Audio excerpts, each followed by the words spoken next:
quiero darles la bienvenida en nombre de la Dirección de Género, particularmente del Observatorio de Equidad de Género que coordina Andrea y que están organizando esta actividad. Quiero darle la bienvenida a Maylén García, muchísimas gracias. Cruzó la cordillera para estar con nosotros unos días y hacer algunas actividades de formación acá. Nos parece que este taller es súper relevante, mirar los datos con perspectiva de género en la medida que nos permite también identificar brechas, desigualdades, problemas estructurales. Los datos no son neutros, nosotros los podemos presentar como neutros, pero los datos básicamente tienen un potencial analítico que es el que nosotros tenemos que descubrir, ¿no? Tenemos que hacer hablar los datos, como dicen por ahí. Hola, Raquel. Y nos parece muy importante que haya profesionales de distintas unidades, de distintas direcciones, porque no solo la dirección de género tiene la misión de mirar los datos con perspectiva de género, sino que es una tarea hoy día de toda la universidad para poder avanzar, ¿cierto?, en la implementación de nuestra política de género y en las metas que tenemos propuestas en términos de lograr una mayor justicia en materia de género y mayor equidad. Así que muchísimas gracias. Gracias, Andrea, por la organización, al equipo de la Dirección de Género, al equipo de los proyectos INES y Mineduc, que hicieron posible que Maylén esté acá con nosotras hoy día. Así es que ojalá que sea una jornada súper provechosa y que sea de utilidad para el trabajo que todas y todos desarrollamos en la universidad. Muchísimas gracias. Que nos vaya bien. Gracias, Cecilia. Sí, como decía Cecilia, una alegría también por la recepción que tuvo, ¿verdad?, la convocatoria para esta instancia. Esperamos que sea la primera de otras que vengan y que quede también ese interés, ese desafío. Y Maylén está invitada a desafiarnos a ir siempre un paso más allá de lo que significa la perspectiva de género en este trabajo, en el análisis, en la estadística con datos. Maylén, como yo les decía también en el programa, licenciada en Sociología y magíster en Derechos Humanos y Democratización en América Latina y el Caribe. Especialista en indicadores sociodemográficos con perspectiva de género, con más de 6 años de trayectoria. Es docente de los seminarios de grados de datos, ya le digo datas, y género en la Universidad de Buenos Aires y de sistemas estadísticos en la Universidad Nacional de Mar del Plata. Y docente invitada en el seminario de perspectiva de género y tópicos demográficos del doctorado en demografía de la Universidad Nacional de Córdoba. Escribe sobre los desafíos existentes en el campo estadístico para generar datos que incluyan a la población LGBTI+. Bien, bienvenida Maylén. Ella viene del Observatorio de Género, un observatorio latinoamericano, entonces para nosotros también es un orgullo, ¿verdad?, tenerte en casa y que nos puedas acompañar y nosotros también hacer las preguntas que nos ayuden a ir profundizando en la práctica. Gracias. Bueno, gracias a ustedes. Bueno, buenos días. Es un placer estar aquí. La verdad estoy súper contenta y la idea de hoy es por ahí compartirles algunas cosas en la presentación, más o menos una hora, y después tener un rato de intercambio y de preguntas. Estuve también revisando el portal y viendo todo el trabajo que vienen haciendo y la verdad es que es una universidad que tiene una política muy activa también de publicación de los datos, un sistema de información súper valioso y ya hay un montón de información valiosa y eso da cuenta del trabajo porque cuando uno ve lo que está publicado es la foto tal vez la punta del iceberg. Para que eso sea posible hay un montón de departamentos que están nutriendo eso, un montón de trabajo en equipo, un montón de desarrollo para que los datos puedan publicarse de esa forma. Entonces, por ahí la idea de hoy es pensar cuáles pueden ser los próximos pasos para profundizar este trabajo que ya vienen haciendo y que es muy, muy valioso. Y en el medio, si hay dudas o consultas, vayamos conversando. Pero sí me gustaría que después al final tengamos un tiempo para ver puntualmente por ahí cosas que puedan ser de interés en función de las áreas o el trabajo específico con datos que ustedes llevan adelante. Una consulta, perdón, llegué ¿Sí? un poquito tarde, quizás ya lo absorbí. ¿La grabación para qué lo que es? La Para que grabación, sí, Cristian, ¿verdad? Sí. Sí. La grabación es para que luego tengamos este contenido en nuestra página, lo podamos ¿verdad? Subir y pueda servir para quienes no han venido hoy porque tenía un cupo y nos sirva como una capacitación posterior. Sí, es para eso. Gracias por preguntar. Bien, y además estoy muy contenta porque yo leo mucho el trabajo que hace el INE y nunca había tenido la posibilidad de hablar de esto en Chile. La verdad es que Chile en términos de datos con perspectiva de género en la región es una referencia y en ese sentido en los últimos años, y vamos a ver incluso las diferencias que fue teniendo en la publicación el INE, son bien notorias y se nota que hay un trabajo muy consistido en el tiempo de avanzar en eso, así que hoy día que en Sudamérica son el país que más viene trabajando sistemáticamente en esta agenda. Y la idea es comenzar contándoles qué es la perspectiva de género, y aquí tal vez haya personas que lo saben en demasía, pero la idea es como poder conversar de qué sí sabemos, qué no sabemos y que haya un marco común para la discusión y así avanzar. Pero básicamente entonces, yo no sé si quedarme sentada o parada, pero vamos a ir bien. La perspectiva de género es una forma de ver las relaciones entre las personas y distinguir cómo las diferencias de género que tenemos habilitan o restringen formas de ser, formas de estar, formas de habitar la sociedad. Y en la medida en la que reconocemos que esas relaciones existen y vemos esas brechas o desigualdades o inequidades que puedan existir entre los géneros, podemos avanzar para su transformación, ¿no? Para poder alcanzar una sociedad más igualitaria. Entonces, ahora bien, ¿cómo esto se lleva al campo de la estadística? ¿Cómo empezamos a desarrollar la perspectiva de género en la estadística? Bueno, hay dos grandes dimensiones de trabajo en esa agenda. Si traemos la definición general, diríamos que la estadística con perspectiva de género es una forma de diseñar, de recolectar y de analizar la producción estadística, y que va a estar caracterizada por estas dos dimensiones de trabajo que son en las que nos vamos a ir metiendo. Por un lado, en una revisión y en una adecuación de los instrumentos de medición que tenemos en la actualidad para la incorporación de variables y categorías que nos permitan captar mejor las brechas que existen con estos impactos diferentes entre los géneros. Y aquí también, porque a veces pasa mucho que cuando empezamos a hablar de estas brechas pareciera que solo estamos hablando de las mujeres, y no, vamos a ver que en educación y en un montón de campos, en salud, hay brechas también que son muy perjudiciales para la situación de los varones, ¿no? En salud se nota muchísimo. Bueno, por un montón de cuestiones más socioculturales, van menos al médico y eso genera problemas, y eso incluso genera prevalencias a determinadas enfermedades y demás.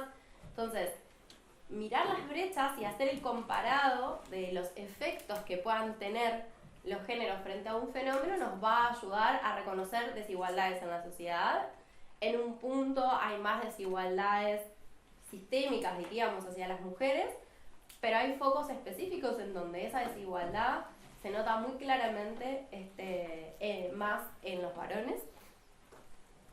Y el segundo punto es un marco teórico de entendimiento que nos permita focalizar en la detección de fenómenos que impactan más en la vida de las mujeres y de las personas LGBTI+, que históricamente no han sido considerados para la producción de la información estadística.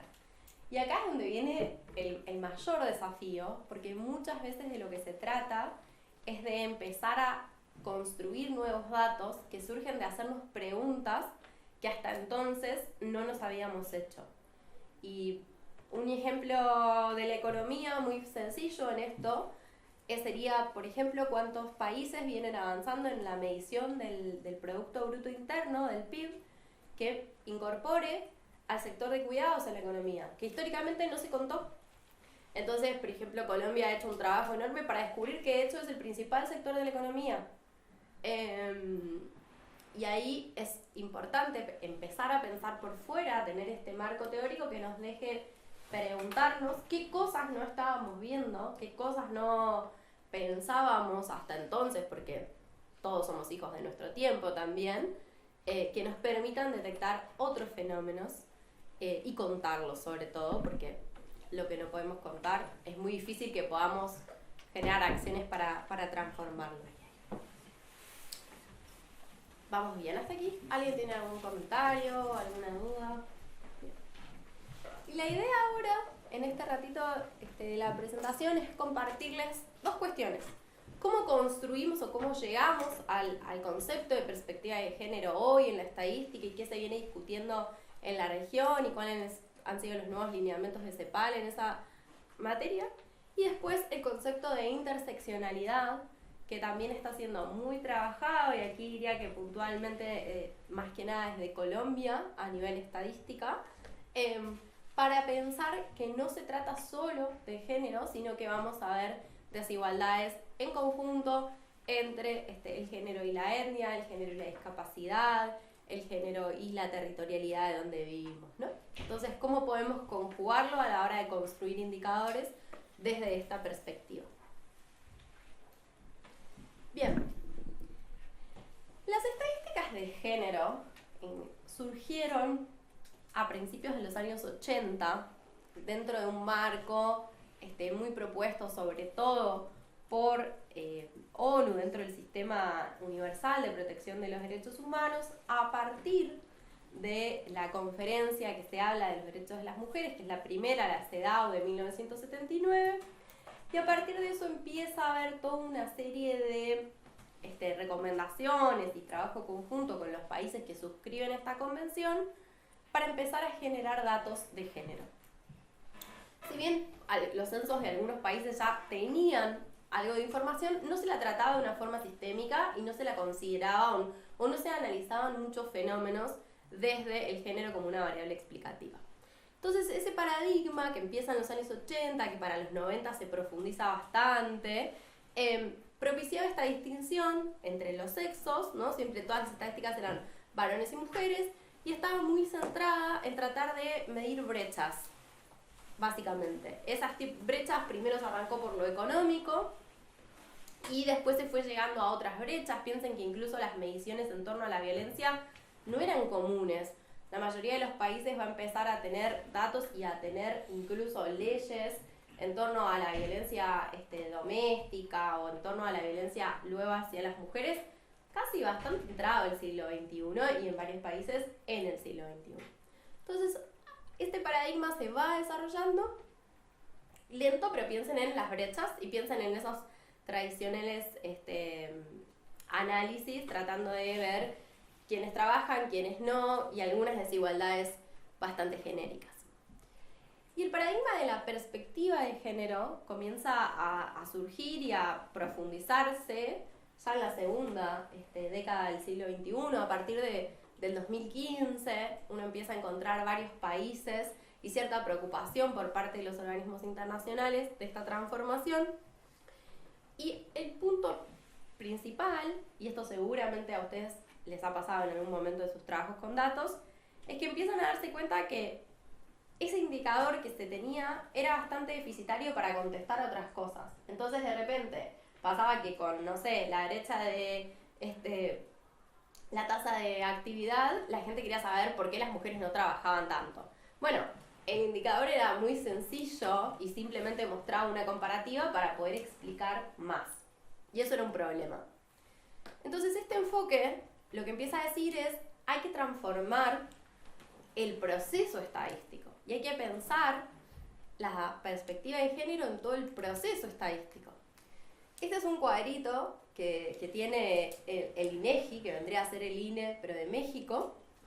Y entonces piensa cuáles son todas las fases del proceso estadístico, que son 8, y que van desde la especificación de las necesidades que yo tengo hasta la evaluación de todo mi ciclo de producción de datos. Y empieza a decir, bueno, es necesario revisar en todas las fases del proceso si yo puedo incorporar la perspectiva de género para construir aquellos indicadores nuevos que estoy necesitando, aquella información nueva que quiero generar para medir otras brechas, para medir otras desigualdades. Y así es como llegamos a la transversalización de la perspectiva de género. Y aquí, esto yo se los voy a dejar para que lo tengan. Obviamente no hace falta muchas veces, por ahí un equipo trabaja en un aspecto o en una parte, pero lo que sí es importante de pensar de la transversalización es que hay que hacerla de forma sistémica en el proceso. Porque si no, vamos a llegar a este indicador al final que se queda corto, que me dice poco, que no le puedo pedir más porque tal vez el problema no está en el indicador, está en la fuente, o está en cómo yo categoricé mi variable. Entonces, tengo que ir al proceso de construcción o de diseño conceptual para ver si ahí puedo incorporar aquello que estoy buscando medir nuevamente. Bien, hasta aquí estamos ok. ¿Hay alguna cuestión? Ahora me voy a meter en una partecita más de género y por ahí quienes sean más especialistas en género me pueden ayudar o compartir. Pero también hay otra cuestión que va a empezar a cambiar entre aquel primer paradigma de género y el paradigma que hoy se tiene sobre qué es el género. Y eso obedece ya no a una discusión dentro del campo de los trabajos estadísticos o de la estadística, sino a discusiones dentro del campo de los estudios de género. Porque la forma de conceptualizar el género también ha ido cambiando. Y esa primera conceptualización de género que yo les decía, que viene de los organismos internacionales a partir de los años 80, obedece a una definición de género que da Simone de Beauvoir en su clásico libro El segundo sexo, en 1949, y que de alguna manera va a ser la definición que va a rondar en los estudios de género en aquello que se conoció como la segunda ola de feminismo. Y era una definición de género que lo que buscaba era contrastar contra tres campos de discusión, básicamente, contra la biología, contra el psicoanálisis y contra el materialismo histórico, que de distintas formas justificaban la subordinación o la incapacidad de las mujeres, ¿no? La biología todavía era el fin de esa discusión del tamaño de los cerebros y que entonces la distinción era biológica basada en las diferencias, sobre todo antropométricas, el psicoanálisis con Freud en esos años frente a la histeria y a la imposibilidad de las mujeres de desarrollarse más plenamente por estas características más de tipo psicológicas, y el materialismo histórico particularmente porque su sujeto de realización era el hombre trabajador y no se ocupaba, digo, ahí entran todas esas discusiones del rol de las mujeres. Entonces, lo que Simone de Beauvoir va a plantear y va a quedar por ahí más subsumida al campo de los estudios culturales es que, por un lado, ella dice en ese libro, ¿no?, como la clásica referencia de no se nace mujer, se llega a serlo, y esa idea de que es una construcción, y es una construcción que se va dotando de sentido en función de lo que la sociedad entiende que es ser mujer. Y esa es como básicamente la idea que queda. Entonces, ¿cuál es la idea de eso extrapolada? Y que, por ejemplo, este es un documento del INE de Chile 2015, que el sexo es la diferencia biológica entre hombres y mujeres, y el género es la construcción sociohistórica y cultural de las diferencias sexuales. Esa es la gran definición de género uno podría pensar de Simone de Beauvoir, pero de toda la segunda ola de feminismo, que le estaba discutiendo estas tres corrientes, planteando que la diferencia en ese sentido era cultural. Pero luego, entre 1949 y la actualidad, hubo muchas otras discusiones en torno al género, algunas incluso dentro de la biología, que lo que empezaron a mostrar es que, ¿cómo se diferenciaba? ¿Qué íbamos a considerar? Voy a ir un poco más. ¿Qué íbamos a considerar en las diferencias biológicas? ¿Las características genitales? ¿Las características cromosómicas? Porque al final, cuando nos poníamos rigurosos y biológicos a explicar, de repente en algunas personas los cromosomas no eran los mismos, ahí aparece toda la discusión de la intersexualidad, aparece la diferencia entre cuántas veces, y seguro cuando vienen las elecciones, las olimpiadas, siempre pasa que cuando hacen los test encontramos a mujeres que tienen más hormonas masculinas que femeninas, entonces es una cuestión de hormonas, es una cuestión de cromosomas, es una cuestión de la genitalidad. ¿Qué es lo que lo diferencia? Y ahí empieza a cuestionarse también en la biología, y empieza a cuestionarse también, y con Butler más en los estudios de género y desde la filosofía, que haya un hombre en oposición a la mujer y una mujer en oposición al hombre como solo dos dimensiones. Fíjense que el libro de Butler es lo otro. Ella define a la mujer como lo que no es varón, ¿no? Porque está pensando todavía en discutirle a esos otros campos, pero desde una oposición súper tradicional del pensamiento filosófico occidental, ¿no? Siempre vemos todo en una dualidad. Entonces, Butler, cuando irrumpe en los estudios de género, sobre todo con un texto que va a transformar mucho a principios del texto desde 1990, va a decir, bueno, ¿por qué? ¿Quién dice que el sexo y el género sean miméticos? ¿Quién dice que lo opuesto de varón es mujer y lo opuesto de mujer es varón? ¿Por qué no hay más que dos? Y entonces ahí se empieza a romper toda esta idea de lo binario, y de hecho en Estados Unidos, que es donde ella está escribiendo, empiezan a surgir todas las teorías queer de aquellas personas que se reivindican y que se reconocen como no binarias y de género fluido. Y en América Latina podemos encontrarlo no de esa forma, pero sí empiezan a surgir movimientos, sobre todo trans, o de reivindicación de la travestividad como un modo de ser y un modo de habitar que no es ni de varón ni de mujer. Estas definiciones no llegan enseguida a la estadística. Fíjense que cuando esto se está discutiendo en el campo de los estudios de género, es el mismo momento que en el campo de la estadística se están empezando a medir las brechas. Sin embargo, de a poquito toda esta discusión también lo que va a plantear ya esta tercera ola es que además no hay una sola mujer, y entonces también entra en la interseccionalidad, porque lo que plantean es que no es solo una idea cultural de un prototipo de mujer como todavía pensaban a mediados del siglo XX, sino que hay distintos modos, porque acá se cruza mucho con el feminismo negro y el feminismo latinoamericano, que sobre todo le va a discutir quién es ese sujeto político que es ser mujer, y eso va a generar nuevas definiciones de sexo y de género, ¿no? Como en resumidas cuentas. Toda esta discusión que estoy sintetizando súper rápido, pero que llevó 30 años, plantea que, o empiezan a aparecer estas nuevas definiciones en torno al sexo y el género, de el sexo ya como categoría binaria, construida socialmente, asignada al momento de nacer, y van a ver que ahora muchos de los documentos de estadística, cuando preguntan por sexo asignado al nacer, a partir de características físicas y anatómicas de los cuerpos, en especial aquellas que son visibles, ¿no? Se tendió a ir hacia esa definición o esa separación de los sexos en torno a la genitalidad. Y el género, a estos atributos que no son naturales e individuales, sino producto de relaciones sociales, de poder, va a decir, construidos históricamente a partir de nociones de masculinidad y de feminidad, pero que no se agotan allí.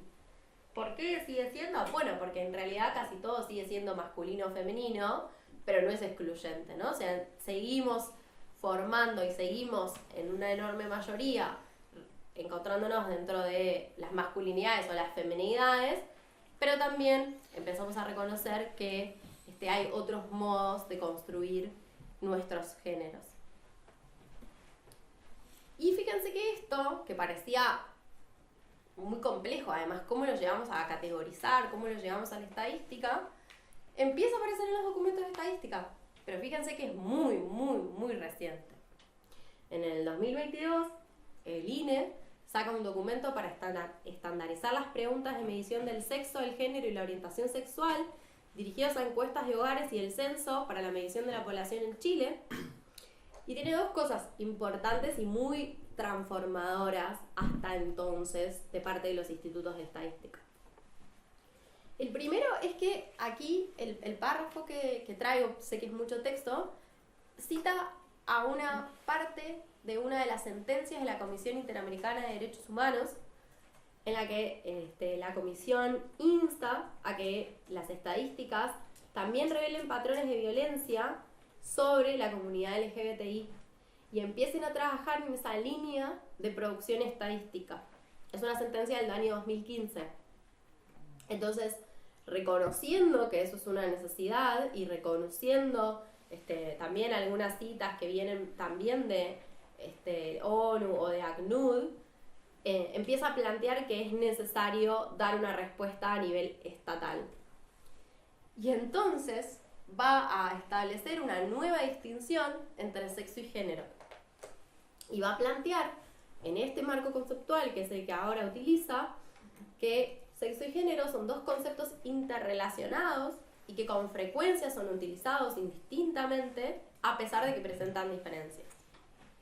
Y plantea las definiciones distintas de cada uno y las citas que utiliza ABS y StatCan. ABS es el Buró de Estadística de Australia y StatCan es el de Canadá, que en el marco más internacional les diría que vienen siendo los países que más han trabajado estas agendas, unos años un poquito antes que América Latina.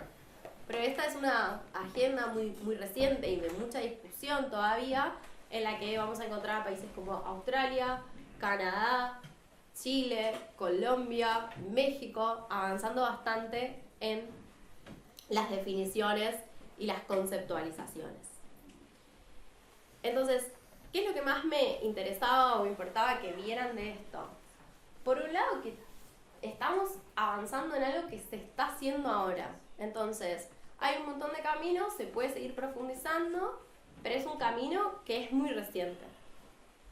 Y en ese ser reciente tenemos el desafío de cómo seguimos generando estos datos que no tenemos y que no nos hemos puesto a pensar de otra forma. Y luego también ir viendo que estas discusiones o estos marcos teóricos que tenemos nos exigen o nos invitan a dialogar con otras ramas académicas, que por ahí quienes trabajamos en estadística no leemos cosas de la filosofía como yo traía ahora dos autoras, ¿no? Pero que en esas discusiones filosóficas está la génesis de estas nuevas conceptualizaciones que ahora damos para decir esto sí, esto no. Esto es y lo defino y esto no. Y esas conceptualizaciones han llegado a los documentos empíricos de los institutos de estadística, ¿no? Entonces, hay un campo que nos obliga mucho más, en este momento también más interconectado, a tener mucha más articulación entre los distintos grupos de trabajo para leer y ver qué se está haciendo en distintos campos académicos. ¿Conocían las diferencias de estas dos definiciones y estaban bien? La interseccionalidad. La interseccionalidad es un concepto que escribe o que aparece en un texto de Kimberly Crenshaw, que es una abogada norteamericana, en el que va a plantear que justamente es en la intersección entre ser negra y ser mujer donde se cuelan unas diferencias que no son exclusivas ni de las que habitaban los hombres negros ni de las que habitaban las mujeres blancas, ¿no? Y entonces el concepto, por lo sencillo, porque no es que eso no se venía planteando desde el feminismo negro, es muy útil para empezar a plantear que es necesario cruzar nuestros indicadores por distintas dimensiones y no solo por el género. Y en América Latina y el Caribe, Espinosa Miñoso, que es una filósofa centroamericana, siempre me olvido su país, es de una de las islas del Caribe, tiene un texto muy bueno que habla sobre cómo interpretar esos marcos, pero desde América Latina, y plantea también que tenemos que pensar cómo construimos intersecciones que sean propias y situadas a nuestra realidad latinoamericana. Y en ese sentido, el Instituto de Estadística, que viene avanzando mucho y generando soluciones interesantes a este problema de la interseccionalidad, es el DANE, colombiano, el Departamento Administrativo de Estadísticas de Colombia, que desarrolló este enfoque que se llama diferencial e interseccional, y que lo que busca es cruzar problemas de género con problemas étnicos, con problemas de discapacidad, con algo que ellos llaman el ciclo de vida, y entonces empiezan a ver los problemas de las personas a lo largo de su vida, y con el eje de campesinado. Bien, y antes de pasar al otro tema, porque esta es como era toda mi parte teórica y vamos bien de tiempo, quiero preguntar si tienen algún comentario o duda, si conocían el trabajo del DANE con la interseccionalidad. Estoy yendo muy rápido. Vamos bien. Hablen, por favor. ¿Puedo hacer una? Sí. Hace un rato mencionaste el tema del género fluido, creo que era. Entendiendo que estadísticamente uno tiene que fijar un corte de la captura de información y todo ese tipo de cosas. Si tú eres género fluido, tú puedes al día siguiente poder cambiar, ¿cierto? Técnicamente. Sí, ahí hay una cuestión clave que es: las estadísticas nunca van a reflejar la realidad tal cual es. Son una buena foto de algo, ¿no? Porque también hoy podrían, fíjate con otra cosa, hoy podrían preguntarnos, ¿tenés trabajo? Sí, mañana te despiden y no tenés más. Claro. Entonces, digo, cuando se hace un censo o una encuesta, es la foto del día. Ahí hay que tenerle menos miedo al cambio y a decir, bueno, yo simplemente genero una variable, ¿no? Como, y pensar cuándo tiene sentido, porque tampoco es que podemos ser un poco hasta conservadores y decir, bueno, yo necesito que tener información de género en determinados registros porque me sirve y en otros tal vez no. Digo, pensar en eso, con criterio, decir, bueno, cuándo sí, cuándo no, y justificarlo metodológicamente, pero no preocuparnos tanto porque si la persona cambia es tanto como si cambiara su ocupación o si cambiara, no sé, su cobertura de salud. Es la foto del día. Nunca vamos a poder captar lo que le pasa a esa persona. Por eso es, por ejemplo, interesante el ciclo de vida, porque ahí el DANE hace un desafío de tratar de seguir en el tiempo a determinadas personas para ir viendo transformaciones más a lo largo de su vida. Pero bueno, eso lo puede hacer un Instituto Nacional de Estadística, requiere tiempo, requiere mucho consenso también de esa persona para ser visitada a lo largo de su vida y demás. Así que por eso no te preocupes tanto. Sí, puede cambiar, como todo.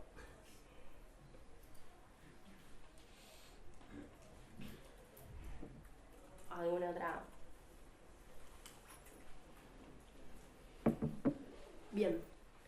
Bueno, ahora voy a abrir un poco más a indicadores, ya metiéndonos más con el trabajo que por ahí ustedes más cotidianamente hacen, y después la idea es que conversemos sobre qué problemas hay, pensar soluciones y ponernos más creativos.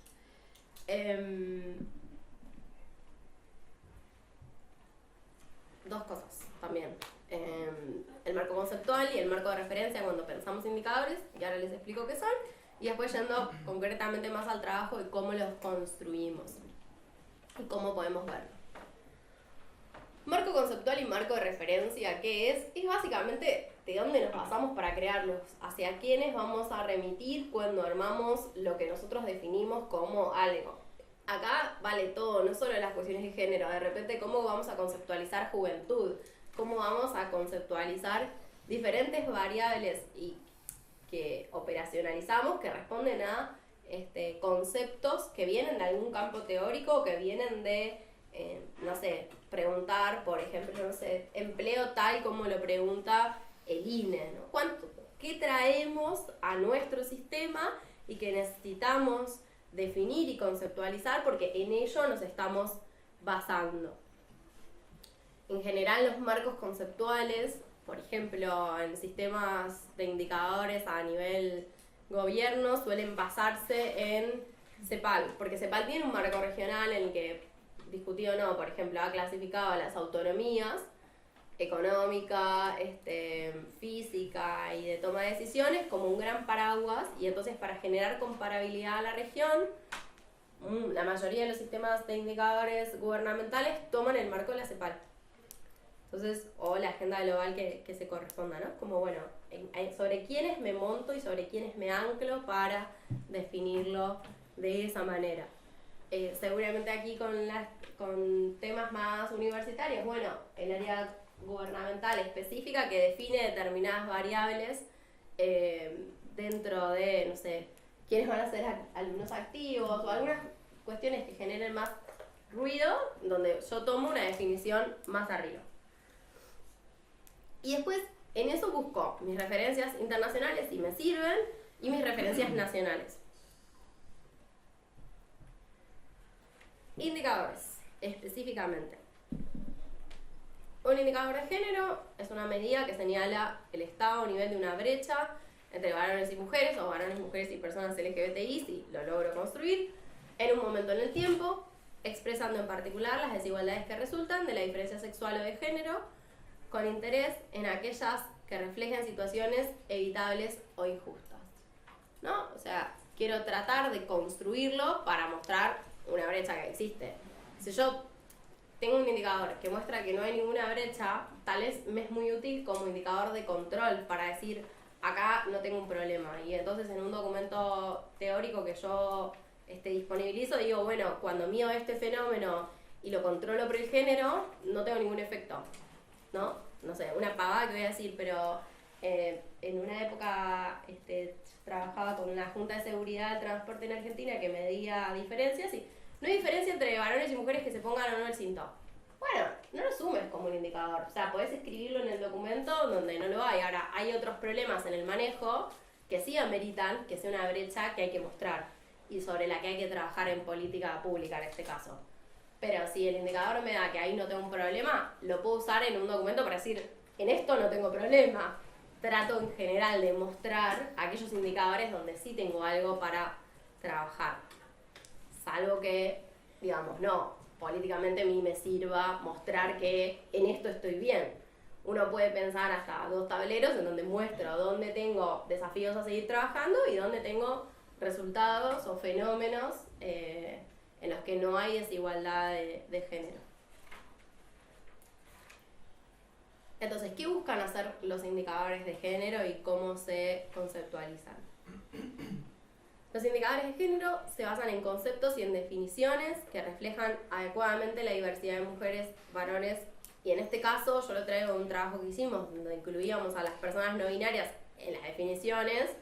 En las fuentes luego no fue imposible porque nunca pudimos avanzar a la transformación de fuentes, pero al menos nos quedó como el planteamiento de hacia dónde ir y capturar todos los aspectos de la vida. Bien, brechas en general, como los indicadores los construimos con números en estos casos, o sea, hay indicadores cualitativos, claro que los hay, pero en general cuando hacemos indicadores de género tratamos de medir brechas, entendidas como la distancia que queda por recorrer para lograr la igualdad de fenómenos distintos, ¿no? El salario, los niveles educativos, la participación política, etcétera, etcétera. Se calculan los cambios en las brechas por género, cierre o apertura de varios fenómenos, tales como la diferencia de los salarios. Esto lo repetí, perdón. Me quedo repetido. Son instrumentos concretos y prácticos para evaluar los avances en la equidad e igualdad de género. Y no proporcionan información sobre las causas subyacentes al ordenamiento de género detectado. Siempre tienen que ser complementados por análisis más amplios de las relaciones de género. Esto es súper clave, porque el indicador me va a mostrar la foto de un momento de algo, no me va a explicar por qué ocurre. Es central. Una cosa, los indicadores de tasa de actividad. Bueno, sabemos que la tasa de actividad de los hombres es más elevada que la tasa de actividad de las mujeres. ¿Por qué ocurre? Hay que hacer un montón de investigación para ver. Uno podría decir aquí, bueno, no, sí, las tareas de cuidado, no, es que las mujeres históricamente han trabajado menos, no, un montón de fenómenos. Entonces, ahí en la brecha me muestra qué está ocurriendo, dónde está la desigualdad, poco me dice sobre sus causas y ahí los sistemas a veces nos pueden ayudar a ir teniendo algunas pistas más, pero hay que conducir investigaciones más profundas para entenderlos mejor. Sí, nos ponen la luz de dónde hay un problema. Eso es útil, en eso son muy útiles, no en explicar 100% por qué ese fenómeno está ocurriendo. básicamente hay como 3 grandes tipos de dimensiones que miden los indicadores. O 3 grandes diferencias sobre las que los indicadores nos pueden llegar a mostrar. Las inequidades son cuando un género es favorecido de manera injusta en perjuicio del otro. Por ejemplo, pueden describir, no sé, pienso inequidades ahora, en estos momentos de la sociedad, ya no hay, en sociedades occidentales, no hay grandes inequidades, porque de repente no es que las mujeres, o sea, piensen antes cuando las mujeres no podían heredar. Bueno, ahí vos tenías una barrera muy concreta, un perjuicio de uno sobre otro, y eso fue generando diferencias en los patrimonios. Maylene, Sí. lo salarial, ¿dónde entra? Lo salarial entra en una brecha, entra en una inequidad si vamos más fino. O sea, es muy difícil que hoy una empresa diga, yo le pago más a los varones que a las mujeres. Porque eso está penado, ¿no? Pero, ¿cómo funciona la brecha? Bueno, yo te pago un plus por X tarea y resulta que esa tarea es más masculina. Entonces, cuando lo voy a buscar, lo voy a ver en una brecha. Sí, podríamos discutir, es una inequidad, pero nadie se anima, y la ley tampoco lo habilita, a que yo te pague más solo porque sos varón. Cuando, por ejemplo, yo trabajé mucho en un sistema de indicadores que hacíamos para la provincia de Buenos Aires. Bueno, el Estado te dice, yo lo pago distinto. Ahora resulta que el Ministerio de Hacienda, que tiene el 80% de varones, cobraban un plus por productividad, no importa, le ponemos el nombre que sea. Y el ministerio más feminizado, que era el de Desarrollo Social, no tenía nada. Entonces vos, sobre el mismo escalafón, tenías un 20% de diferencia de pago a misma tarea misma en los ministerios, porque uno tenía un plus que el otro no tenía. Entonces eso es una brecha hoy. No porque no existan las inequidades, digo, como que nuestros avances normativos han ido a que sean más difíciles. Ahora, por ejemplo, en los países que en Oriente ahora han, no sé, limitado el acceso a la educación, bueno, sí, ahí es muy clara la inequidad. Sí. ¿Cuál sería la diferencia con la desigualdad? Porque se suele hablar de inequidades a veces como, y desigualdades como términos intercambiables, pero no me queda muy clara la diferencia y pareciera ser de que el término de desigualdad quedó relegado a segundo plano, más por una cuestión política, y que es mucho más presentable hablar de inequidades que de desigualdad. Entonces, ¿de dónde viene esto? Al 100% político. O sea, la versión te va a decir que la desigualdad es más difícil de medir, entonces que las inequidades te sirven para intentar medirlas. Pero es una discusión política. Sí. O sea, ahí va a estar más sobre el paradigma que nos montemos de si queremos dar cuenta de igualdad o desigualdad y la definimos de esa forma, o si queremos hablar de inequidad.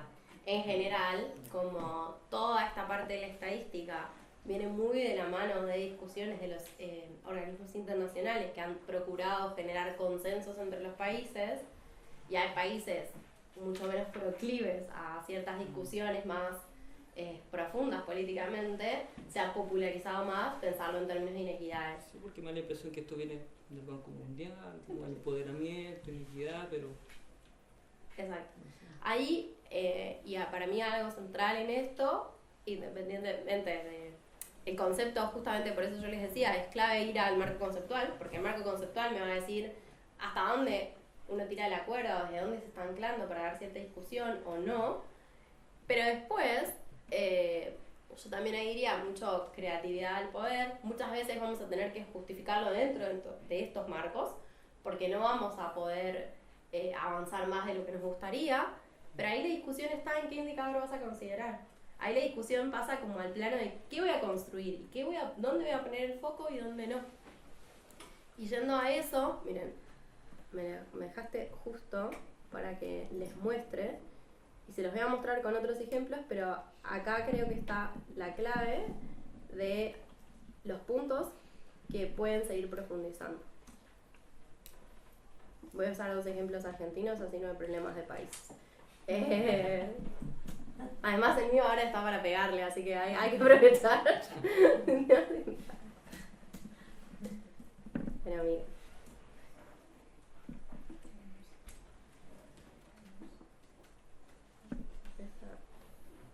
Bien.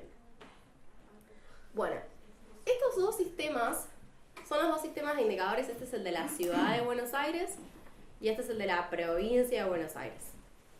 La estructura de los sistemas es la misma y como les dije, los dos se basan en CEPAL.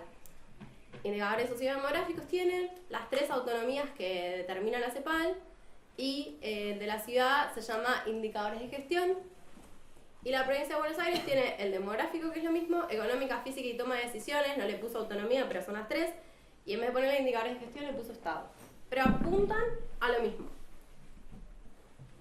Ahora miren las diferencias. Vamos a abrir acá.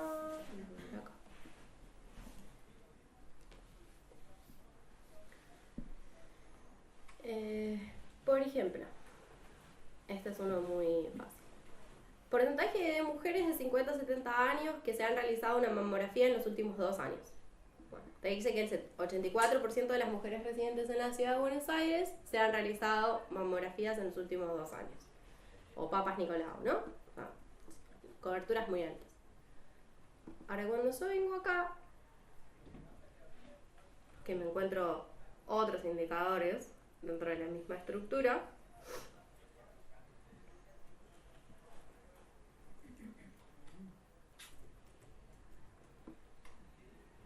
voy a tomar este, no porque no sea el mismo, pero porque quiero verlo, es la ciudad, a mí me muestra el total, pero yo no puedo ver desigualdades acá adentro, yo no puedo ver brechas. Yo sé que es un indicador muy bueno, muy exitoso, pareciera que... pero ese 15% que no se realiza las pruebas, ese 15% más pobre, ese 15% proporcional, ¿quiénes son? Mientras que en el sistema de la provincia, lo que se hizo, y esta es la perspectiva interseccional en juego, además de estar el sexo, en este caso, no sé por qué ahora lo borraron el otro, pero me quedó solo el de cáncer de colon. Entonces te muestra el comparado. Fíjense que comparado en estudios de cáncer de colon, para la detección no hay diferencia, no hay brecha de género.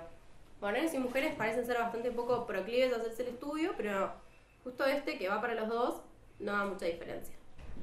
Entonces por sexo uno podría decir, bueno, ahora miren cuando yo lo hago por quintil de ingreso. Claramente hay una diferencia.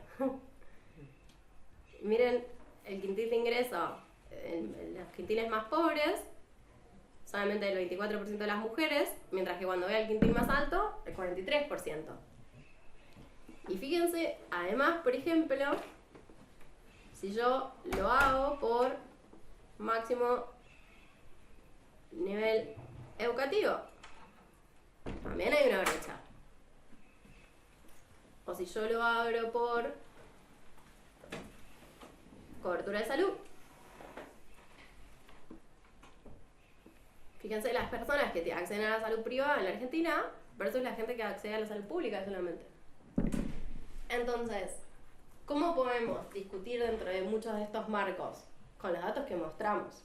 ¿De dónde vemos esa inequidad? ¿O dónde vemos en este caso las brechas? Adentro de lo que abrimos. Y a los fines de ambos sistemas, uno podría decir en el diseño conceptual no están mal, ambos son correctos. Ahora al darme solo el promedio total, a mí me dice muy poco de dónde tengo el punto de seguir trabajando o de mejora, en este caso llevándolo al campo de la universidad, ¿no? De acceso, ¿dónde está mi barrera? ¿Quiénes, por ejemplo, no pueden avanzar con sus trayectorias y tienen peores tasas o están más desfasados en el tiempo promedio de hacer la carrera? ¿Son por edad, por lugar de residencia, es por el quintil de ingreso? ¿A qué se debe eso? Entonces ahí es donde la perspectiva interseccional y el poder conjugar a mis indicadores con otros me empieza a abrir la posibilidad de entender mejor qué es lo que está pasando y dónde está mi brecha, dónde está esa desigualdad que cuando, como la estadística es una foto, pero además es una foto que si tendemos a los promedios me encubre desigualdades, a desandar dentro de mi foto general, bueno, ¿dónde está mi mayor problema? ¿Dónde lo veo? Porque si no, pareciera que estamos bárbaros. Y por ahí, todo aquello que no alcanza ese 15% en este caso, que decís, bueno, pero es poco. Ahora, si ese 15% en realidad es el 90% de las personas que están en el decil 1 de ingreso, mi problema es muy claro. Y yo no lo puedo saber si yo no hice ese trabajo de abrirlo, de pensarlo desde un enfoque interseccional.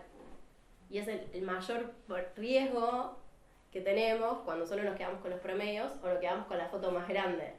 Que en general, cuando las desigualdades son muy específicas y afectan por demás a un grupo sobre otro, es donde tendemos a perderlas. Eso con ingresos pasa mucho.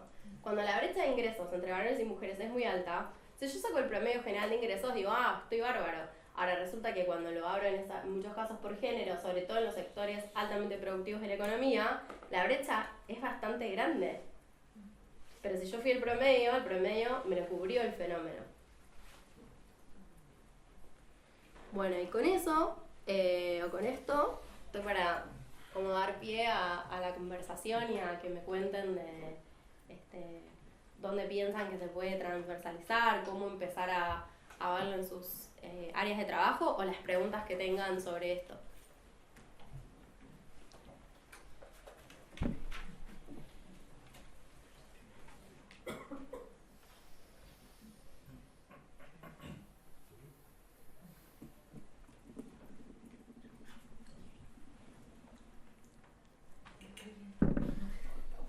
Sí, hay preguntas, hay que dar tiempo. Ya se van a animar. Y si no hacemos ronda de presentación, no sé, acá.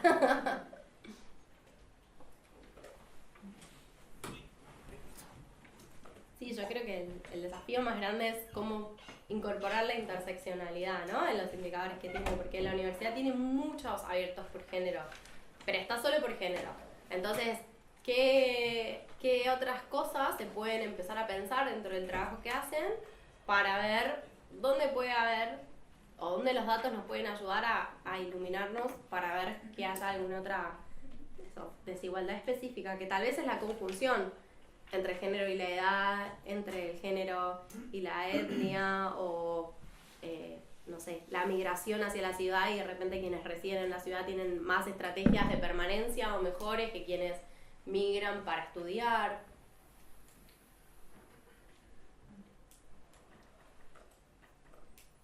Una idea o pensamiento. ¿Cuánto sabes tú si esto efectivamente lo están utilizando? O sea, si efectivamente hay análisis detrás de esto, o sea, ¿cuál es tu opinión? Porque nosotros disponemos información, pero nunca nos llega alguien que nos dice, oye, ¿sabes que podríamos usar esta otra variable? Podríamos agregar. Entonces, tenemos tema con eso también, como en la recepción o en el uso. Total. ¿Vos en qué área trabajás? Gobierno de datos. Bien. O sea, lo que planteas es un nodo crítico, porque pasa mucho que en general las áreas de estadística, incluso la versión más conservadora te diría, mi trabajo es publicar los datos y no saber si se usan o no. Pero yo no creo que eso sea solo la única función. Hay que hacer mucho trabajo con las personas que pueden usarlos. O tener mesas de diálogo. Hay todo un concepto que para mí, en general, los organismos internacionales y los norteamericanos son muy buenos en nombrar cosas que uno viene haciendo pero que nunca le pusimos el nombre. Y entonces ahora hay todo un paradigma que se llama Citizen Data, y que esta idea de datos ciudadanos lo que empieza a hacer es plantear datos por y para las comunidades y más articulación. De ahí tal vez, en este caso, es pensar, bueno, ¿quiénes lo van a usar? Hay una parte de los datos que ustedes publican que puede servir para mejorar el trabajo de la universidad. Está aceitado, existe ese vínculo, se lleva adelante, se publican, no sé, informes de gestión con esa información. Esa es una. Y la otra, que es hacia el lado de la investigación propiamente dicha, tal vez es generar, en principio, reuniones o instancias de diálogo para acercar toda esa información como posibilidad para realizar tesis, investigaciones y demás. Creo que ahí hay un desafío de tratar de conectar con estas personas que pueden ser nuevos usuarios, nuevas usuarias de estas bases de datos y de esa información, tanto para la gestión como para la investigación. Pero sí, hay un desafío de arrimar esos puentes, porque muchas veces no dialogan.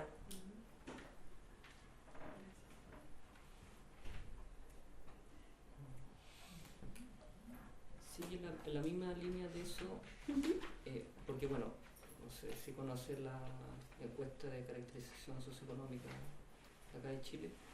Para una sola cosa, para una investigación, o sea, sé la desigualdad en comercio de Chile, nada más. No entré para eso. Es que bueno, por lo que tengo entendido, esa encuesta ha venido incorporando, ¿no es cierto?, nuevas variables relacionadas a género, pero al final del día lo que uno termina viendo en los reportes oficiales, o lo que circula, son análisis descriptivos con la variable de sexo, ¿no? Mientras que la otra están incorporadas más en el cuestionario, pero no se visibilizan, y eso muchas veces viene parte de una decisión institucional. Sí. Entonces como que hay un modo de hacer las cosas que va a seguir haciéndose de tal manera, independiente de que se adopten nuevos criterios, nuevas variables, definiciones. Entonces, yo no sé, bueno, por lo menos lo que veo en el caso argentino no pasa así. Se incorporan nuevas variables, se le hace un estudio y se hacen los análisis correspondientes, se publican y todo, pero me da la impresión de que por lo menos en el caso chileno no es tan así, a pesar de que sí se haya dicho que y se vea en los cuestionarios que hay nuevas preguntas, o quizás los factores de expansión no dan el caso de la muerte. Ahí creo que hay como dos desafíos. Por un lado, la estadística es de las disciplinas más conservadoras. Entonces todo cambio es lento, todo cambio lleva su tiempo y también en muchos casos cuesta normalizar series, ¿no? Lo pienso con dos muy claras que por ahí conozco más. Cuando en Argentina empieza la serie de femicidios, tarda 3 años en consolidarse y decir, bueno, más o menos ese dato que tengo es legítimo. Que fue todo lo que le costó reunir de cómo le llegaba la información, generar un criterio de estandarización y demás.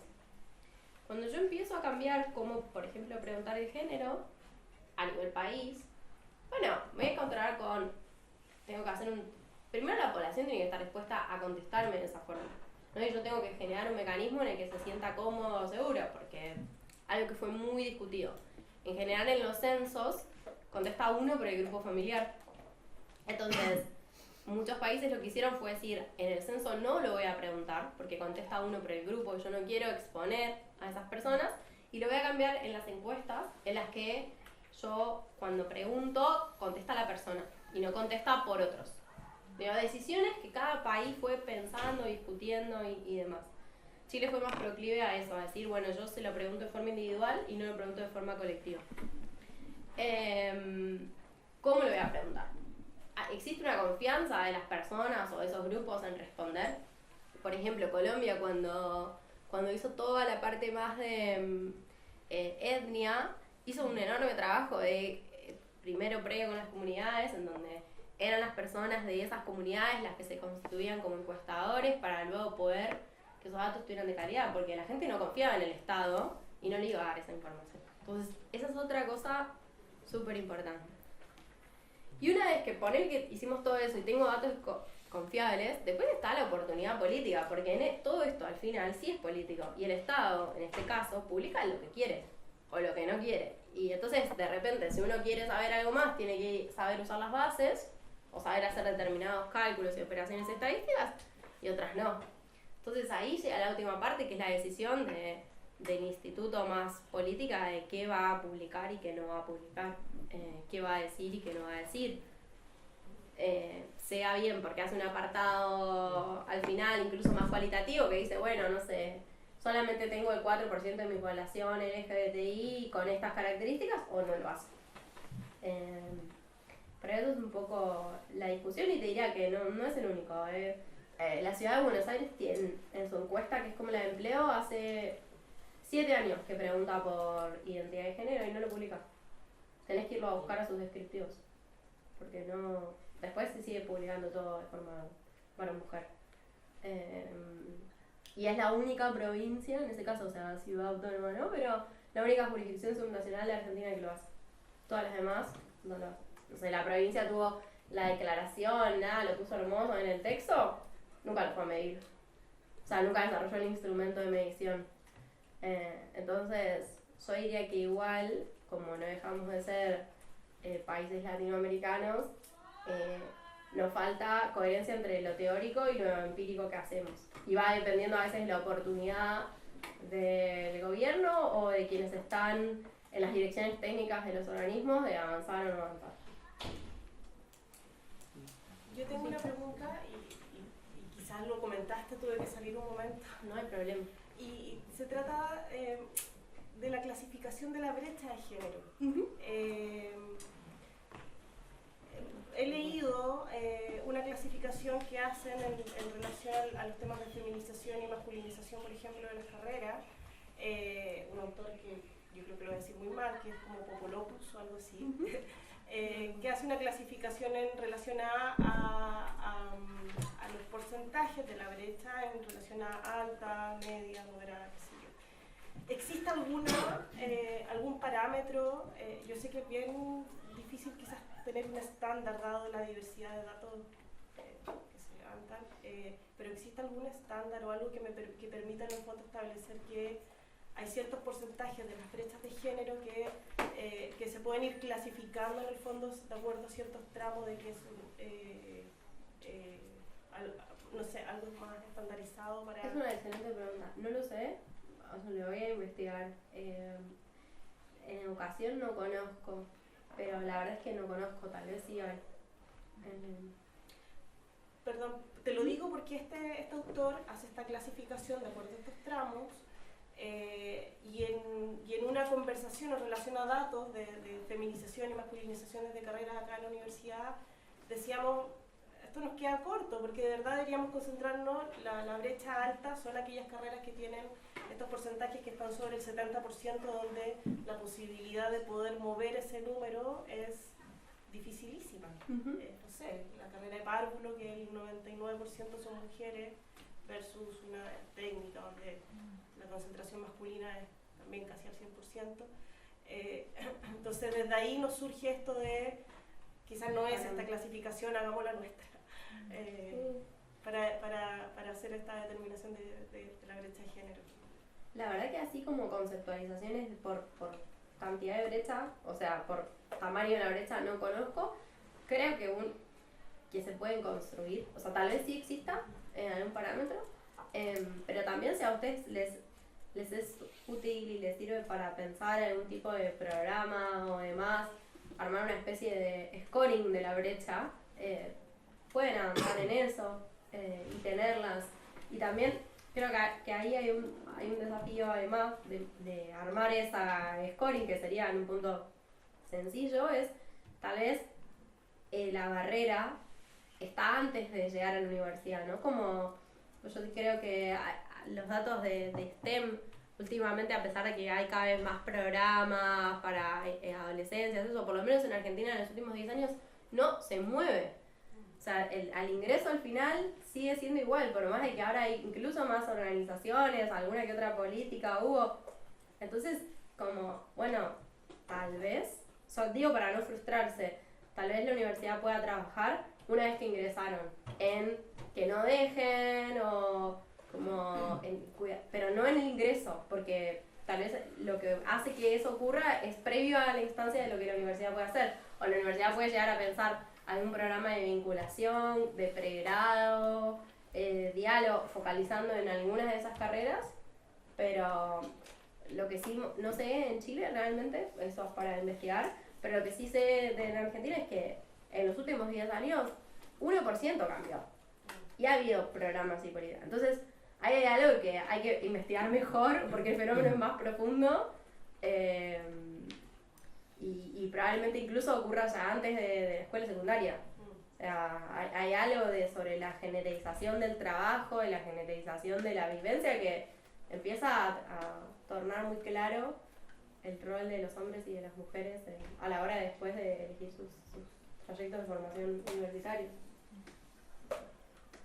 Sí, ahí es donde entra si entendí bien la presentación, la brecha es siempre el enfoque cuando uno genera algo técnico. enfocarse más en la brecha más que en los números globales, ¿cierto? Que los números globales te pueden dar una perspectiva de lo que uno quiere mostrar, ¿cierto? Y la brecha es nuestro dolor, sería ir a buscar. Total, es ir a buscar eso, y para buscarla a veces no basta solo con hacerla entre varones y mujeres, porque por ahí esa brecha, no sé, como yo les mostraba ahí con el cáncer de colon, la brecha entre hombres y mujeres no existía, no había brecha. ¿Cuál era la brecha? Los ingresos o el tipo de cobertura de salud. Entonces, a veces, y no está mal, el género es una variable más de control de un fenómeno. Y a veces la variable que más explica la desigualdad de un fenómeno no es el género, son los ingresos o es el nivel educativo, o en tal caso también puede ser la migración, puede ser la etnia.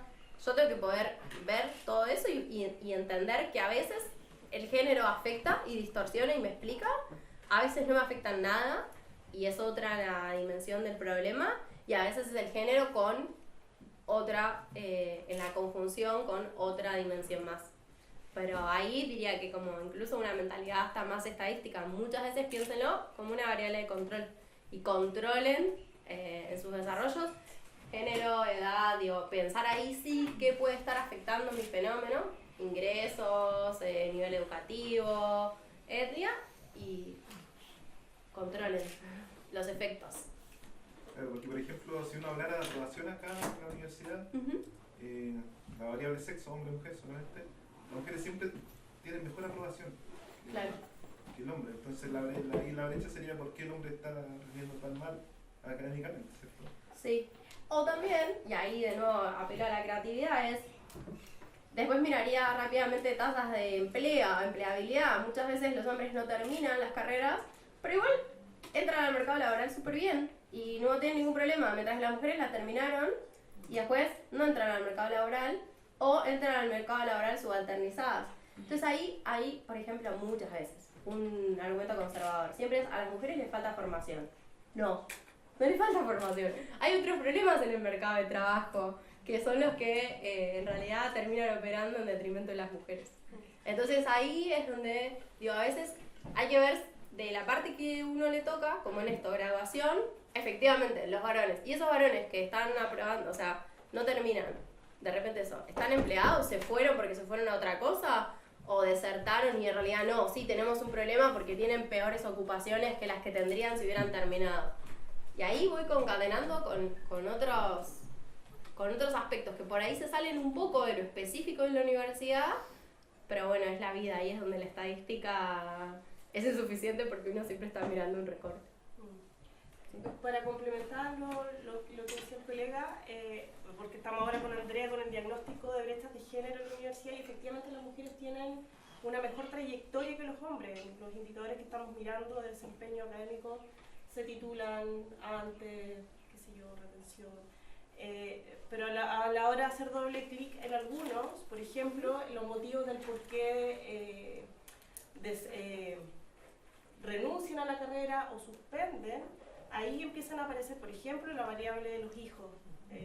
Las mujeres, el 10% de las chicas que están suspendiendo carrera, lo están haciendo por ese motivo, que es altísimo. O la vivencia de la vida universitaria en comparación a los hombres, que hace un indicador más cualitativo, pero son ellas las que en el fondo relatan a la hora de preguntarles cómo ha sido la vivencia en la trayectoria estudiantil, relatan historias y situaciones que los hombres no están mirando, no están viviendo de la misma manera que las mujeres.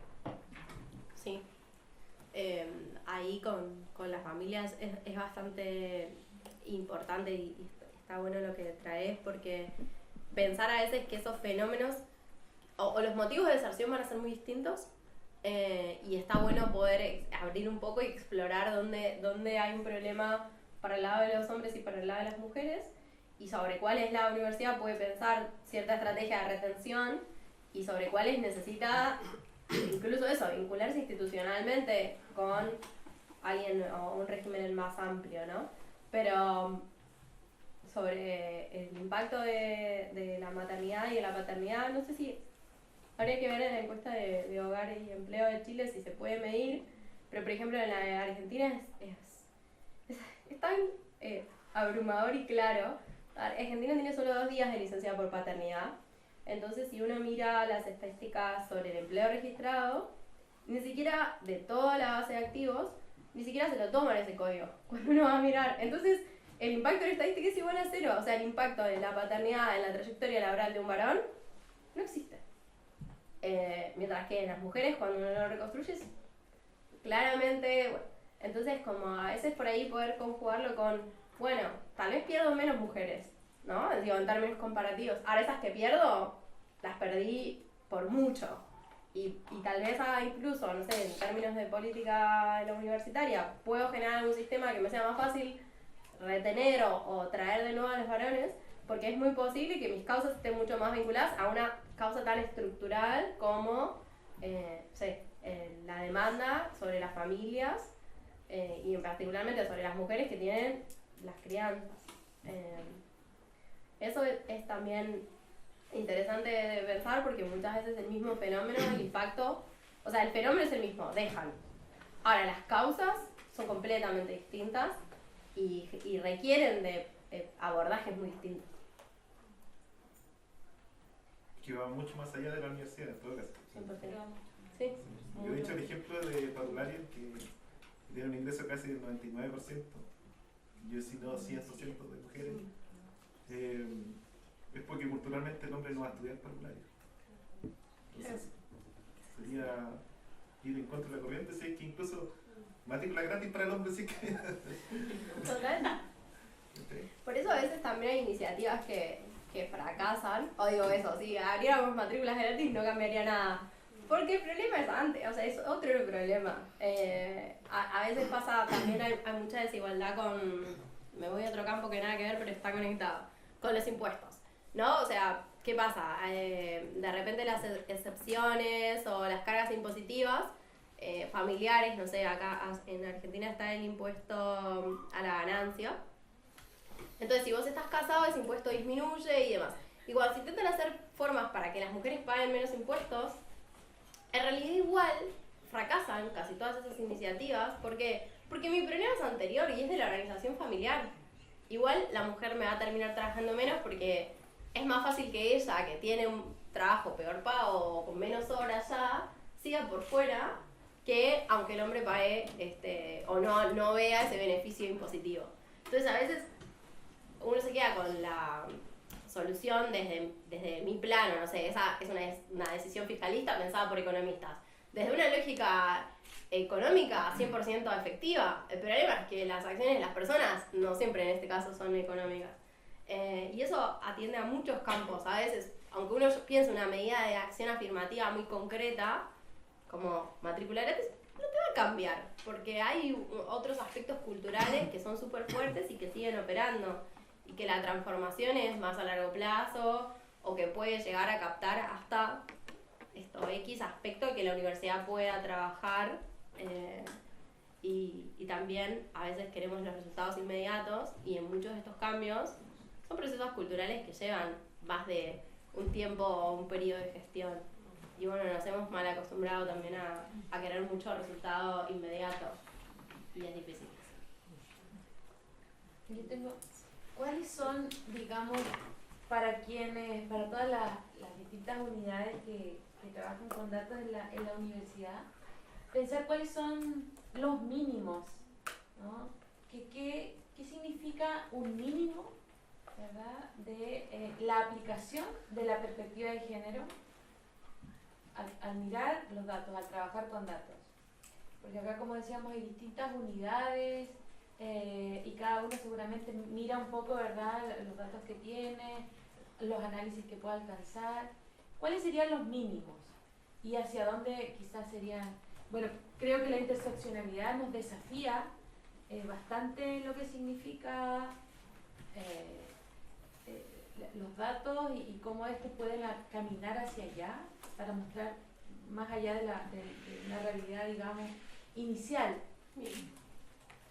A ver, los mínimos es controlar por género, es decir, todos aquellos datos que yo vaya a publicar sobre los que tenga incidencia, sea, no sé, pienso, pero díganme si hay más, ¿no? Como la matrícula que tengo, la composición de mi cuerpo de docentes, la composición de mis cuerpos jerárquicos, mi piso mínimo sería controlar al género como una dimensión de incidencia para medir una brecha o no. Que de hecho, por lo que vi online, eso está bastante.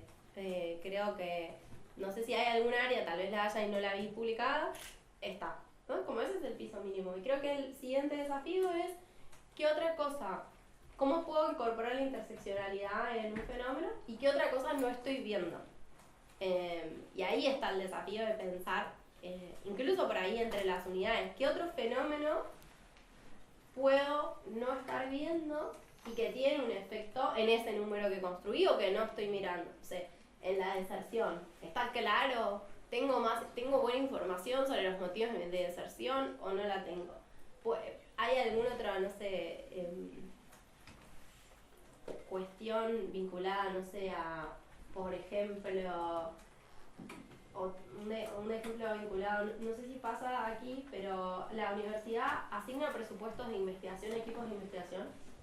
Bien, bueno, ¿tengo esos datos por los equipos? ¿Tengo mujeres en esos puestos o no los tengo? Yo me acuerdo hace unos años de haber trabajado en un reporte en donde cuando vos lo mirabas, yo no sé si había sido adrede o no, pero el dato era muy claro, era una asignación presupuestaria para un eje específico, en donde los varones que dirigían los equipos de investigación se habían llevado el doble de plata que las mujeres, y no es un problema de pedido de presupuesto. Entonces yo tengo el pedido y después tengo la asignación de que la universidad otorga, puede haber un sesgo en ese comité, ese tipo de cosas, como empezar a pensar, bueno, ¿qué otro tipo de indicador a mí me puede estar hablando? Y que a veces incluso, quiero decir ahí, hasta puede haber, no quiero decir un principio de buena fe, pero sí puede haber un desconocimiento, de verdad. A veces hay culturas tan instituidas en que siempre es así o no, porque a él lo conozco y lo que fuere, que termina pasando. Entonces, ¿dónde puede haber alguna otra cosa que no estén mirando? Y ahí entra esto de las 8 fases, como en el cuestionario. ¿Hay algo más sobre mi registro administrativo que nutre ese indicador? ¿Puedo incorporar algo que me vaya a decir sobre un indicador final? ¿Hay alguna pregunta que no estoy haciendo? ¿Hay algún otro dato que, como mirar presupuestos, que puedo traer la discusión y que me puede estar hablando de una desigualdad? Claro que sí.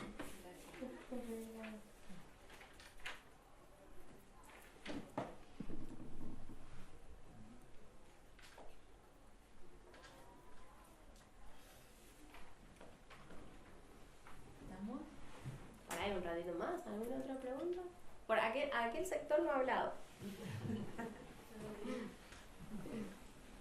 Hola. Sí. Hola. Buenos días.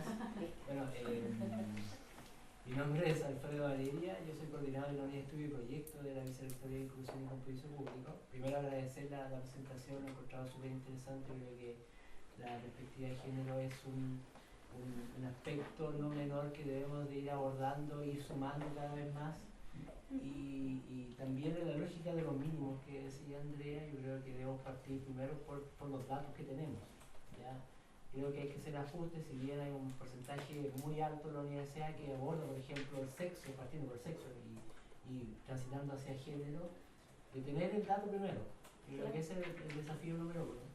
Y en el área de vinculación con el medio, yo creo que hay que ir avanzando en esa línea también, tener el registro, tener también a la vista el análisis respecto a la perspectiva de género.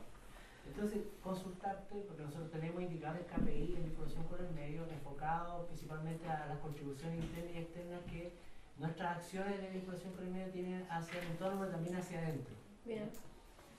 En un set de indicadores que nosotros hemos ido trabajando tenemos 2 indicadores, de los cuales uno está relacionado de manera más directa al enfoque de género, principalmente en el tema de certificación de competencias laborales, que es una estrategia que nosotros tenemos a través de un centro, ya de certificar competencias laborales en distintos ámbitos, en distintas áreas.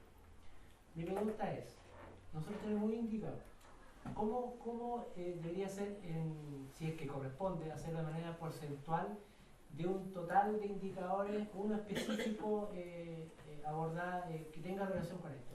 debemos tener siempre como un mínimo, no sé, 20, 30, 40% como un enfoque o un análisis específico hacia el género o no necesariamente. Tiene que ser porcentual, eso no es. Porque hay algo que no entendí de la pregunta. Tu pregunta es, ¿para construirlo o para generar una medida que digas, bueno, tengo que certificar todos los años un X porcentaje de mujeres? No, tiene que ver con, específicamente el ejemplo que estoy dando, Sí. de que tengo 2 indicadores. ¿Ya? De 12. Y diversas tenés uno índoles. solo que es de Y uno género. está enfocado principalmente al tema de género, porque indica el indicador cuántas, perdón la redundancia, cuántas mujeres, por ejemplo, son certificadas, pero es un ejemplo. ¿Ya? Ujú. Debería tener más indicadores. ¿Cuál sería como lo óptimo de un set de indicadores de diversa índole que tengan relación directa con la perspectiva de género? Ahí hay que verlo, o sea, algo que sí les quiero transmitir es, no hay fórmulas mágicas en esto y desconfíen si alguien viene y te dice, bueno, son 5 indicadores lo mínimo y no sé qué. No, creo que siempre la clave es mirar sobre lo que uno tiene y a veces hay indicadores que son, no sé, de infraestructura, entonces ahí no hay nada, o sea, si yo no tengo indicadores que hablen sobre las personas, poco voy a poder hacer. De los indicadores que tengan en esos 12, si hablan de las personas, tal vez una forma es que controle el género, es decir, que sea una categoría sobre la que yo abra. Si yo estoy mirando otra cosa, por ejemplo, vamos a poner que no, vos tenés esto, total de certificados emitidos. Bueno, abrilo por varón y mujer. De los otros indicadores, dame uno de los otros 12, a ver, así lo pensamos. Ya miren, tenemos indicadores, por ejemplo, no sé, actividades de extensión académica y cultural con enfoque intercultural y colaboración en el territorio. Perfecto. Bueno, sobre ese indicador lo que podés hacer es ver, pero también con varias cosas, no lo haría solo con el género, es en la planilla de asistencia que vos tengas esas actividades, contar, bueno, las personas que van, edad, lugar de participación, porque tal vez como son actividades con la comunidad, tienen más recepción en un barrio o en una zona que en otra.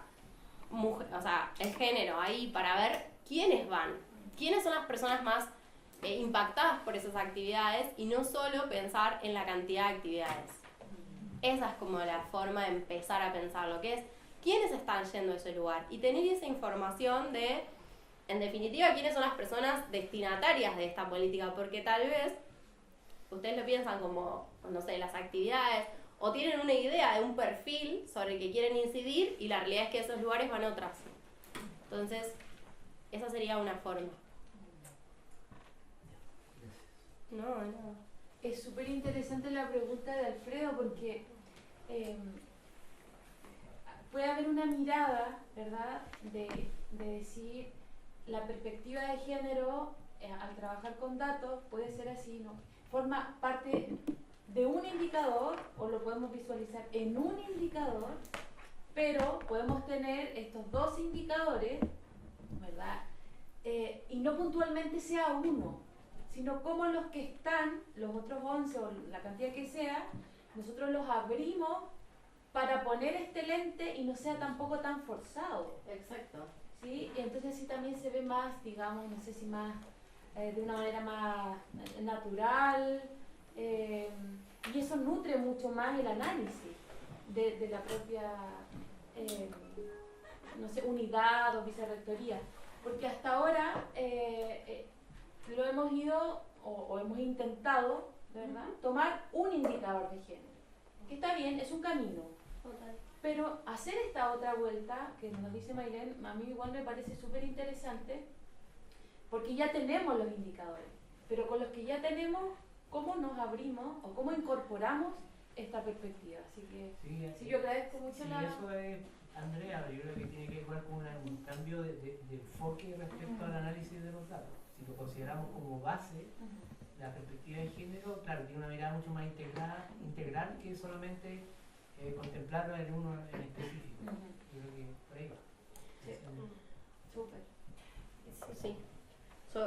Abrí la computadora para mostrarles un ejemplo de otra cosa. Pero sí. Es que me quiero sumar a lo que están conversando porque estamos en un ejercicio ahora de identificar indicadores estratégicos con enfoque de género en la universidad a propósito de un modelo de promoción o modelo de gestión que estamos desarrollando con apoyo de la Vicerrectoría de Calidad.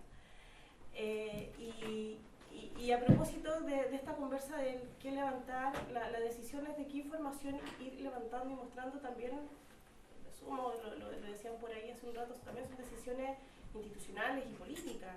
Detrás de y esta es una reflexión más bien que hago, que hemos tenido con Andrea y con el equipo que está trabajando esto, porque detrás de cada uno de los... Porque no es información por levantar. El diagnóstico, o sea, la información, mucha información la podemos levantar con enfoque de género y nos nutre con un diagnóstico más o menos robusto de qué situación estamos, pero a la hora de poder trabajar con esa información y qué hacer con el dato, y ahí se pone mucho más complejo.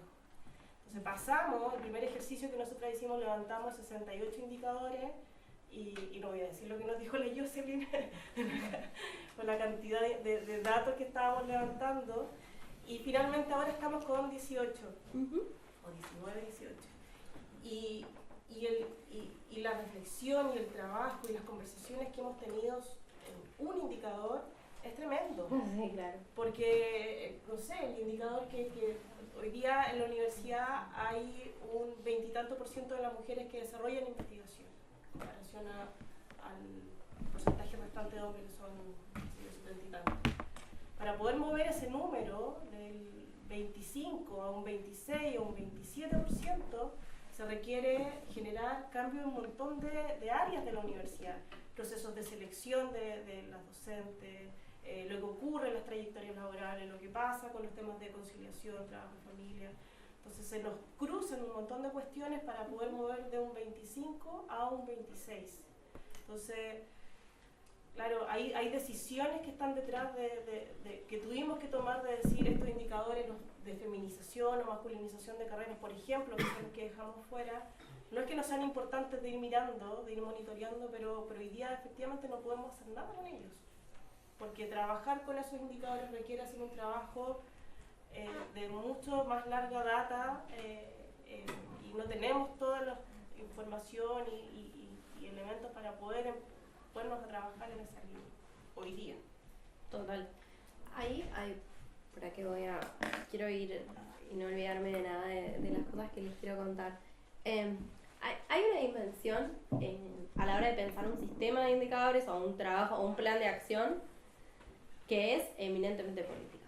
Y eso no podemos negarlo. Entonces, como, bueno, sobre estos lineamientos o sobre estas prioridades para la acción, que nos lo fija, en este caso, la universidad, ¿qué podemos hacer? Y a partir de eso empieza la pregunta, y yo incluso ahí los invito primero a pensarlo desde lo teórico y después llegar al dato de, bueno, está esta situación o estamos creando este plan, sobre qué campos yo quiero incidir o qué aspectos quiero transformar. Y tal vez son, no sé, 3 ejes sobre los que se monte o la cantidad de ejes sobre los que ese plan se diseñe. Entonces, primero trabajo sobre lo teórico y luego voy pensando qué indicadores voy a necesitar para poder ir midiendo y evaluando incluso. O sea, hay dos competencias los indicadores. Los indicadores de seguimiento en mi plan, por un lado, y después los indicadores de impacto, que son aquellos indicadores que a mí me van a permitir mensurar esa transformación. Entonces, en la medida en la que yo voy trabajando lógicamente y pienso cuál es mi eje de trabajo, luego sobre los ejes pienso los indicadores y dentro de esos indicadores pienso indicadores de seguimiento y pienso indicadores de impacto, o incluso pienso indicadores de seguimiento, indicadores de resultado e indicadores de impacto, y entonces tengo esos definidos, establezco cuáles son mis indicadores y tal vez en muchos casos, de nuevo, el género sea una forma de control de ese indicador y sea, ustedes tal vez no puedan tener 68 indicadores, entonces tengan 18 generales. Ahora esos indicadores generales tienen que poder ser abiertos de forma específica y ahí es donde está, y ahí es donde entra. Ahora eso no significa que durante toda la estrategia de diseño yo no haya pensado en el género. Tal vez a los fines de ese sistema se refleje solo en que es una variable más de mi indicador general. Pero el ejercicio está antes y no hay que volverse loco con que todo tenga que tener género, sino es más bueno, ¿cómo esto va abonando al diseño de mi estrategia? Y me parece que ahí está la clave. Y algo que conecto con la pregunta anterior, hace poquito estaba trabajando en otro proyecto de construcción de indicadores, en un proyecto que nada que ver a esto, es para, junto a The Nature Conservancy, que es una organización que trabaja en la regeneración de ambientes dañados para la resiliencia climática. Entonces trabaja en la Amazonía y en 6 países de América Latina, pero muy focalizado en bosques. Ahora, dentro de eso, ellos querían armar como los indicadores de género y sobre todo los indicadores de trabajo con las comunidades indígenas que tenían. Y algo que hicimos y que creo que es la parte también para ahí cuando ustedes trabajen en los diseños, con unos miró era primero, bueno, ¿cuáles son los problemas que yo tengo? Sobre los problemas que tengo, ¿dónde está enfocada mi respuesta o mi solución temática a esto? En función de dónde está el diseño de esa solución o la solución esperada, viene cómo quiero medirla. Y en función de cómo quiero medirla es qué tipo de indicador necesito. Y en función de qué tipo de indicador necesito, qué fuente tengo. Y puedo construir o no puedo construir la fuente, porque ahí viene la otra cosa. Yo puedo querer medir algo, pero si no tengo la fuente y no la puedo construir, no lo puedo medir. Y entonces, cuando uno diseña el indicador, lo diseña en relación con la fuente. Y eso tiene que estar, porque si no vamos a querer medir lo que no tenemos manera de medir. Y no podemos transformarlo, a veces sí, porque trabajamos sobre la fuente. Entonces a veces también la perspectiva de género por ahí está en la fuente. Y entonces tengo el indicador y la fuente, y entonces ahí ya efectivamente termino de definir qué indicador tengo. Y qué variables, qué categorías, va a tener mi indicador para controlarlo, sus efectos. ¿Se entiende el proceso? Ahí.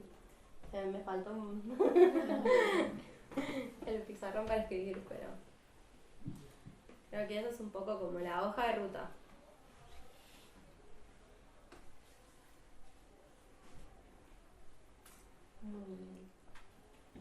¿Hay más? Parece que no. Bueno, le agradecemos, ¿verdad?, a Maylene y también las preguntas que han ido surgiendo en la reflexión.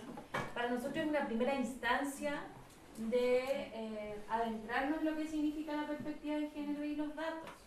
Entonces después vamos a enviar un correo y les vamos a preguntar también cuáles son aquellas cuestiones concretas que requieren, que necesitan, para hacer una segunda instancia.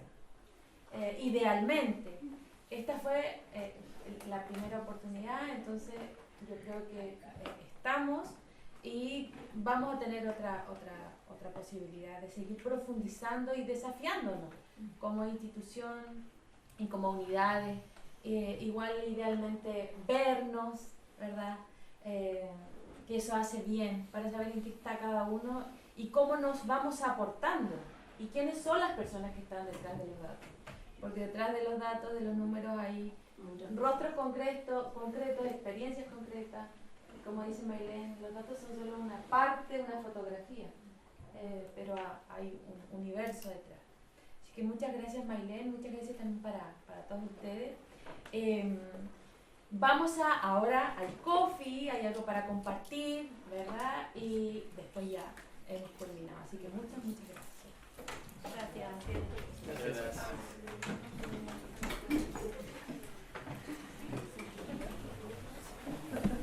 Tomar agua.